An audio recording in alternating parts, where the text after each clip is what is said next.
Main flaws in this argument? I would say that the premise that many such companies are doing well is quite subjective.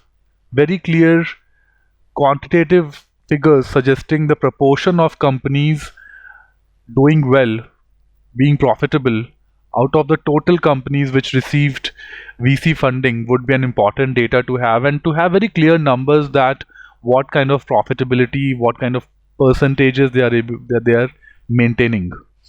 So very subjective phrases rather than quantitative analytical backing. It is quite possible that when the VC firms first came to the country, there were many young companies which were doing well and they needed investments, and therefore identifying the high potential companies was a lot easier. Now with certain years gone by, it it it would be a bit difficult because the best ones have already been taken. Lack of numerical analysis.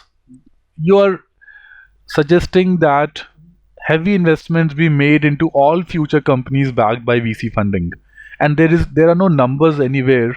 The author needs to have very clear financial estimates as well as projections to come up with such a proposal.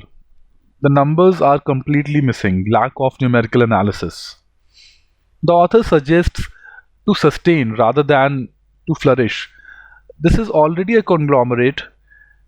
It must be looking at growing further. Suddenly, a struggle for sustenance seems quite out of the place. The author has not given any evidence about the conglomerate struggling anywhere. The plans recommended must be for growing further rather than struggling to avoiding extinction. Invest heavily in all future companies. This is very serious generalization. The conglomerate would be a lot better off if it chooses companies which best align with the vision of the conglomerate and business models which the conglomerate understands. Remember, the VC companies, owing to their expertise in identifying potential businesses, are also likely to better judge when to stop investing, when to exit.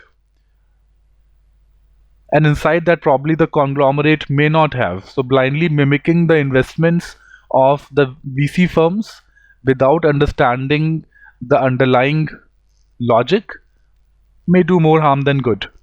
These are the major flaws in this argument, and if you were to write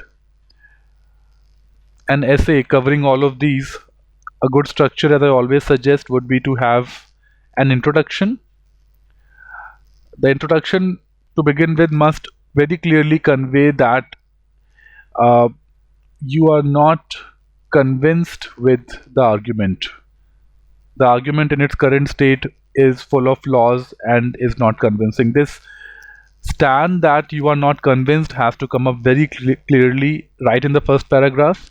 Thereafter, if you have figured out all the six flaws here, or suppose you identified five. If you've identified five, you did a good job at this one. If you've identified five flaws, write one paragraph for each flaw, however small.